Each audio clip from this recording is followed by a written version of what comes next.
Les amis, bonjour, bonjour, soyez les bienvenus au petit déjeuner de Devenir pour agir. J'espère que vous allez bien, que vous avez passé une agréable semaine. Je suis très heureux aujourd'hui de vous retrouver. Mon invité aujourd'hui a un parcours passionnant. Juge d'instruction, puis avocat général, il a été au service de la justice pendant près de 40 ans. Il est connu surtout comme avocat général à la cour d'assises au sein de la cour d'appel de Paris. Il est réputé pour son professionnalisme, en ayant représenté l'accusation à différents procès très médiatisés, tels que ceux d'Émile Louis, Christian Didier, François Besse ou encore Bob Denard. En 2004, il est l'avocat de Maxime Brunerie, homme qui a tenté d'assassiner Jacques Chirac sur les Champs-Élysées. En 2011, il a fondé l'Institut de la parole, ayant pour objectif de perfectionner et d'enseigner l'art de la parole. Vous l'aurez reconnu, j'ai le plaisir, l'honneur et le privilège de recevoir celui que vous continuez à regarder et à écouter très régulièrement sur CNews, l'heure des pros. J'ai la joie de recevoir Philippe Bilger. Philippe Bilger, bonjour, bonjour. Bonjour mon cher Emmanuel. Et je voudrais tout d'abord commencer par une citation de Victor Hugo. Et voilà la manière dont il se présentait. J'ai la haine du mal et l'amour du juste. Et vous, Philippe Bilger, qui êtes-vous? D'abord, j'ai scrupule à me mettre sous le patronage tellement monumental, génial d'un Victor Hugo. Mais bien sûr, même si j'ai choisi, je l'ai cru, la magistrature par hasard, je me suis rendu compte tout de même qu'en définitive, on ne choisit jamais une passion par hasard. De la même manière, Emmanuel, j'en suis persuadé que vous êtes professeur parce qu'au fond, ça répondait profondément à une vocation. Moi, je me suis rendu compte que devenir magistrat, avocat général, surtout à la cour d'assises, c'était une sorte de correspondance avec un tempérament que j'ai, qui aime, j'espère, l'intelligent manichéisme. C'est-à-dire, vous l'avez très bien dit, le bien, le mal, les ombres et les lumières, et j'aime énormément culpabiliser et condamner les ombres à partir du moment où je peux honnêtement faire surgir parfois ce qui peut les excuser. Vous voyez donc, en effet, alors, vous parliez d'une devise de Victor Hugo, il y en a une qui est encore plus centrale pour moi, c'est celle de Balzac que je répète trop souvent, je suis de l'opposition qui s'appelle la vie. Et donc c'est une devise, c'est un précepte que j'ai pu appliquer dans toutes les phases de ma vie, y compris la vie professionnelle. Il est magnifique cette devise que je ne l'avais pas mémorisée, mais je m'en rappellerai. Philippe Bilger, avant d'approfondir la réflexion, selon vous et pour vous, quelle est votre plus belle qualité? Et Dieu sait qu'on me reproche souvent un narcissisme, voire une vanité, mais vous me mettez très amicalement au pied du mur. Je dirais une sorte de, parlons net, je dirais une forme de courage et de résistance intellectuelle, en ayant conscience que le seul vrai courage, à mon sens, parce que c'est celui que je n'ai pas, c'est le courage physique. Mais je crois être un courageux sur le plan intellectuel et ne jamais céder à la masse, à la multitude, quand j'estime qu'elle a tort. Alors, pour réfléchir sur la justice, Philippe Bilger, commençons tout d'abord peut-être par définir la justice. Alors, entendons-nous, Emmanuel. D'abord, j'ai eu la chance, à partir de ma détestation du droit, véritablement, de pouvoir aborder mes deux justices de luxe uniquement par le biais littéraire. Aussi bien la section de la liberté de la presse, où je suis resté pendant 5 ans, et puis je l'évoquais tout à l'heure, mais plus de 20 ans à la cour d'assises de Paris. Ces deux justices sont des justices de luxe, et heureusement j'ai pu les appréhender par le biais de la littérature. Elles n'exigeaient le droit de la presse, vous connaissez parfaitement le droit. Emmanuel, ça n'est pas du droit, c'est du byzantinisme intellectuel et j'en ai été très heureux.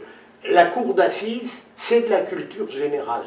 Il y a très peu de notions juridiques et c'est un immense bonheur que d'avoir à convaincre un jury populaire. Bien sûr, c'est la France, comme le jury populaire marchait très bien, on a décidé de le réduire. Vous avez compris qu'on était en France. Alors, vous avez essayé dans toute votre carrière, en effet, de convaincre le jury populaire. Aujourd'hui, une réflexion sur la justice est intéressante, et je m'occupe énormément de la nouvelle génération, des jeunes, qui me disent « on ne croit plus en la justice ». Avec ce que l'on voit aujourd'hui dans les différents procès, etc., qui plus est particulièrement en politique. Alors, Philippe Bilger, la justice, ne pourrions-nous pas dire que la justice est une vertu ou est devenue une vertu illusoire? Je ne crois pas, Emmanuel, et je suis véritablement, sincèrement et authentiquement enthousiaste et de la vertu, bien sûr, si je la possède, et de l'institution elle-même, entendons-nous, en ayant pleinement conscience de ses failles et de ses dysfonctionnements. Mais pourquoi est-ce que cette jeunesse que vous évoquez a ce sentiment?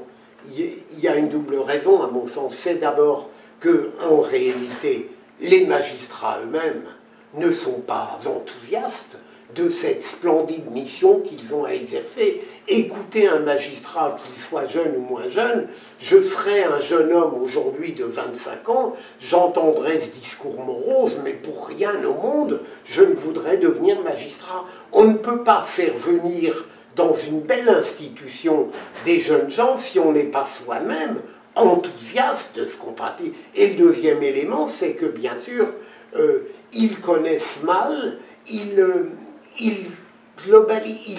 confondent les dysfonctionnements qui existent, la lenteur, le manque d'efficacité, notamment en matière pénale, avec des vices structurels. Mais rien n'interdit aux magistrats, dès aujourd'hui, de montrer à ces jeunes gens, s'ils veulent bien venir assister aux audiences, à quel point la justice est une mission extraordinaire qui peut changer immédiatement le regard du citoyen en montrant à quel point une justice remarquable peut être exercée dans l'humanité, la rigueur ou, je dirais, l'indulgence lorsque il faut le faire.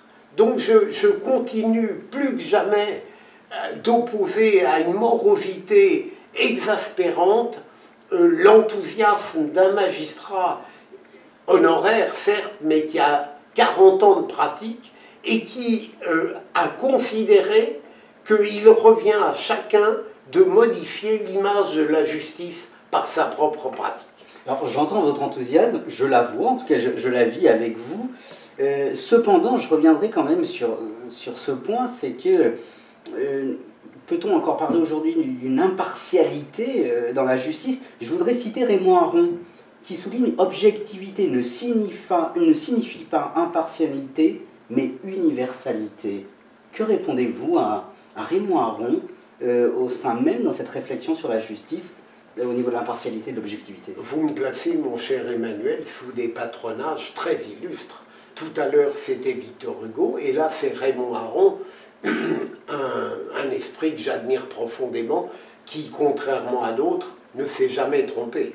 Je dirais, j'accepte volontiers l'idée que l'objectivité, d'ailleurs elle n'aurait pas de sens dans la fonction que j'avais avocat général, n'existe pas. Je la remplacerais volontiers au moins d'abord par celle de l'honnêteté intellectuelle. Mais plus globalement, je ne me suis jamais posé le problème lorsque j'étais avocat général, à partir de la définition particulière que j'en avais, moi, je n'avais aucun rapport qualité-prix à faire accepter.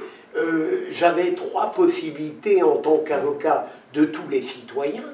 J'étais convaincu de la culpabilité et donc j'avais à proposer la peine le plus honnêtement possible avec les ombres et les lumières sur les plateaux de la balance. Ou bien j'avais la certitude d'une innocence et que le véritable coupable se trouvait ailleurs. Ça ne m'est jamais arrivé. Je n'ai jamais connu de coup de théâtre à la Monte Cristo. Ou le troisième élément dont j'ai usé, c'est non pas la certitude de l'innocence, mais la conviction qu'il y avait trop de doutes pour condamner. Et donc, moi, c'était cela, à partir de la fabuleuse oralité des débats, c'était cela qui me déterminait. Et j'essayais de le faire le plus intelligemment, le plus honnêtement possible. Je ne dis pas que j'ai toujours atteint cet idéal. On voudrait avoir l'esprit dans les cieux et on a trop souvent les pieds dans la glaise. Mais j'ai essayé. Et le doute n'est-il pas alors à ce moment-là le fondement ou l'un des fondements de la sagesse et de ce fait de la justice? En tout cas de la sagesse, et peut-être pourrais-je non pas vous corriger, mon cher Emmanuel, mais vous compléter. Je pense que le doute, le fait de penser contre soi-même est véritablement le signe d'une intelligence authentique. Je ne connais pas d'être que j'ai la faiblesse de considérer comme brillant sur le plan intellectuel qui ne soit pas capable de penser contre lui et en même temps j'entends, qui ne décide pas de penser contre lui après avoir parlé, mais qui le fait en même temps. Et donc, il est évident que le doute est une qualité fondamentale de la pensée, et en matière judiciaire, si l'avocat général, j'en ai connu, qui occultait complètement l'exigence du doute, si on l'occulte, on perd infiniment de la palette de l'honnêteté intellectuelle judiciaire. Le doute est capital, mais le doute, entendons-nous, ne doit pas nous interdire de trancher et de requérir. Exactement. Le doute est une affirmation en matière judiciaire, une affirmation d'une intelligence qui considère qu'elle n'a pas les lumières suffisantes pour trancher sur le plan d'une condamnation. Alors approfondissons peut-être encore une ou deux questions sur la justice avant de passer au second pan de notre interview. Mais aujourd'hui, il y a un constat, en France et dans le monde, c'est qu'il y a de plus en plus de violence, voilà, qui est devenue une force. Et là aussi, permettez-moi de citer un illustre penseur qui est Blaise Pascal. Blaise Pascal qui souligne: la justice sans la force est impuissante, la force sans la justice est tyrannique. Et Philippe Bilger, quel est le fondement de la justice? Mais Blaise Pascal, alors là, Emmanuel, évidemment, c'est une pensée sublime et tellement juste par rapport à ce qu'on évoquait tout à l'heure sur le en même temps. Non pas un en même temps partisan et idéologique, mais en même temps plénitude de l'intelligence. C'est totalement juste. J'ai toujours considéré, et encore une fois avec beaucoup de modestie, que il fallait, dans l'exercice de ma mission judiciaire et de ma vie en général, à la fois de la sensibilité et de l'intelligence, à la fois de la fermeté et à la fois de la douceur. C'est-à-dire qu'au fond, il y a une forme d'humanité qui n'est convaincante que lorsqu'elle parvient à concilier, j'allais dire, la rigueur de l'esprit avec la douce urbanité du cœur. C'est fondamental. Alors quand Pascal le dit de cette manière, c'est éblouissant, mais force et justice, à mon avis, vont de pair, et c'est probablement l'immense béance qui existe aujourd'hui dans la politique française sur ce plan capital qui explique l'énorme désaffection des citoyens. Et dans cette énorme désaffection des citoyens, il y a de plus en plus d'inégalités, et on le voit aujourd'hui. Toutes les inégalités sont-elles injustes? Non, bien sûr que non. Alors, c'est très délicat lorsqu'on aborde ce type de...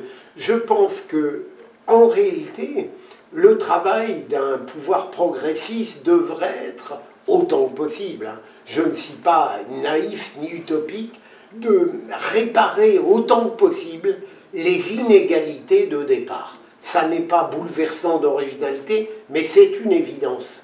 Réparer tout ce qui fait que des êtres, quel que soit leur talent virtuel, vont être handicapés dès l'origine, il faudrait tenter par 1000 moyens, politiques, techniques, économiques, sociaux, de tenter d'égaliser au départ les destins de chacun. C'est très difficile, voire impossible. Et il y a des miracles, vous en savez quelque chose, vous, mon cher Emmanuel. Mais ensuite, bien sûr, je crois beaucoup, une fois qu'on a fait ce travail d'égalisation démocratique et sociale, je crois beaucoup à cette heureuse inégalité des dons et des talents et des mérites. Dans quel monde vivrait-on si on décidait que forcément, à partir du moment où on a veillé aux réparations fondamentales, il faudrait interdire une hiérarchie des compétences et des lumières? Ça me paraît une absurdité. Alors, passons, Philippe Bilger, à la deuxième partie de l'interview. En 2011, vous avez fondé l'Institut de la parole. Question toute simple, première question toute simple, que veut dire parler? Parler, dans la définition que j'en ai, c'est, je dirais, le moyen le plus éclatant pour une personnalité comme la mienne de montrer qu'elle existe. Je suis très nul dans tous les arts sociaux. Et coup de chance, j'ai toujours été passionné par l'art qui permet, en définitive, le moins mal possible de communiquer avec autrui, la parole. Et d'abord, j'ai toujours été passionné par la parole des autres, qui n'est pas contradictoire avec l'écoute et le silence, mais qui va de pair avec eux. Et donc, ça veut dire, parler, pour aller très vite, pour moi, c'est exister. Et alors, entendons-nous, exister le mieux possible, dans la forme, dans la qualité du verbe, dans la sincérité de la pensée, dans la volonté de convaincre, dans la capacité d'écoute et la volonté de démonstration, dans la répudiation de tout mépris d'autrui, et donc dans la volonté de considérer qu'il y a une contradiction presque nécessaire et obligatoire dans les rapports humains qui ne sont pas une faiblesse, mais au contraire une chance. Alors je rebondis, Philippe Bilger, sur les rapports humains. En effet, durant toute votre carrière, vous n'avez cessé d'utiliser les mots, et dans le domaine professionnel que vous avez exercé, savoir parler, le mot, je dirais, peut faire basculer une situation. Finalement, Philippe Bilger, à quoi tient le pouvoir des mots? Mais d'abord, mon cher Emmanuel, pardon de faire cette promotion vulgaire. Si j'ai créé cet institut de la parole, c'est que la formation que je propose est unique. Elle n'existe nulle part. Parce que, tout simplement, on ne sait plus parler en même temps qu'on élabore sa pensée. C'est ce que j'essaye de faire avec vous, puisque je ne connaissais pas les intelligentes questions que vous me posez. Mais à quoi tient le pouvoir de la parole? Je crois que profondément, avant même la qualité du verbe, avant même l'usage raffiné du vocabulaire, éventuellement l'emploi d'un imparfait du subjonctif, je le crois profondément, c'est la conviction de celui qui parle. Regardez dans notre monde intellectuel, médiatique, politique, à quel point des orateurs sont eux-mêmes ennuyés par le discours qu'ils donnent. Je veux dire, il y en a certains qui ont tellement conscience de leur médiocrité qu'en réalité, ils ne savent pas exalter, enflammer autrui parce que tout simplement, ils n'ont pas pour vocation de convaincre. Moi, ce qui me paraît central, c'est ce pouvoir des mots qui va vers les autres, qui a pour ambition de les séduire, de les convaincre, de leur plaire, et puis surtout qui accepte de se greffer sur le seul capital humain qui nous est commun, enfin, qu'on espère avoir en commun, sincérité, liberté, conviction, absence de mépris, finesse, complexité. Si c'est pour cela que mon Institut de la parole concerne le commun des citoyens. Il n'y a pas besoin de faire de la rhétorique, d'être Démosthène ou Cicéron, non, il suffit de ne s'encombrer que de soi-même. On arrive les mains dans les poches et l'esprit prêt à s'abandonner à soi-même et à tenter de faire le moins mal possible l'exercice fabuleux qui nous est autorisé par la nature ou par la transcendance si on croit en Dieu, c'est-à-dire parler. Alors il faut savoir parler, mais je dirais il faut savoir aussi se taire. Et Roland Barthes souligne « Tout refus du langage est une mort ». Le silence, finalement, Philippe Bilger, n'est-il pas un langage? Et que nous dit le silence? Le silence est capital. Et comment dire, Emmanuel, j'ai appris dans ma vie à écouter, notamment sous une influence amoureuse capitale. Avant, je savais écouter, mais j'étais un peu enquisté dans une forme de narcissisme verbal. Et c'est vrai, mais entendons-nous bien, tout silence n'est pas supportable. Je ne voudrais pas que les silences durent autant que Pinter, 10 minutes, un quart d'heure. Mais c'est vrai que parfois je me suis reproché, face à des êtres souvent jeunes qui manquaient du langage, de m'énerver en disant « mais comment je vais pouvoir les comprendre puisqu'ils ne m'offrent aucune bride ?» Et là, c'était absurde de ma part, parce que tout le monde ne peut pas l'avoir. Et par ailleurs, il y a des silences très forts, notamment, vous l'avez évoqué tout à l'heure, dans un verbe, dans un discours, il est fondamental d'avoir parfois un silence tactique qui attire l'attention sur ce qu'on vient de dire et prépare ce qu'on dira ensuite. Shakespeare dans Hamlet souligne « Apprenez-lui à bien parler, vous lui apprendrez à bien mentir ». N'y a-t-il pas une manipulation, finalement, par le langage? Elle est possible, mais je l'ai toujours refusée. Je l'ai tout refusé. Alors, je crois pouvoir dire que je n'ai jamais menti par rapport à votre question pertinente. J'ai toujours essayé parce que je crois que profondément, la vérité est le plus court chemin pour réussir. Je le dis aux politiques, je le dis aux essayistes, aux journalistes, aux chroniqueurs, parmi lesquels je suis. La vérité est, j'allais dire, la vertu la plus rentable. La recherche de la vérité, l'expression de la vérité sont probablement les données les plus rentables qui soient. Mais il faut le faire comprendre, ça n'est pas évident. Beaucoup de gens vont dans le sens que votre interrogation formule, ils pensent qu'il faut se dissimuler, s'occulter, c'est une absurdité. Tôt ou tard, on est pris. Et donc, mieux vaut la vérité et cette transparence de soi qui s'offre apparemment avec une absolue simplicité et sans la moindre cachette au regard, à l'intelligence d'autrui. Philippe Bilger, qu'est-ce que la vérité? Alors, je pourrais vous formuler les banalités, Emmanuel. Bien sûr, déjà, durant ma vie, j'étais capable de distinguer la vérité judiciaire de la vérité tout court, même si parfois elles coïncident, c'est clair. Simplement, en matière judiciaire, les Français ont une notion plus élevée de la vérité que les Anglo-Saxons, qui considèrent qu'est vrai ce dont on a pu démontrer l'existence. Nous, on a une conception métaphysique de la vérité, et donc on est plus exigeant. On veut sonder le cœur et les reins.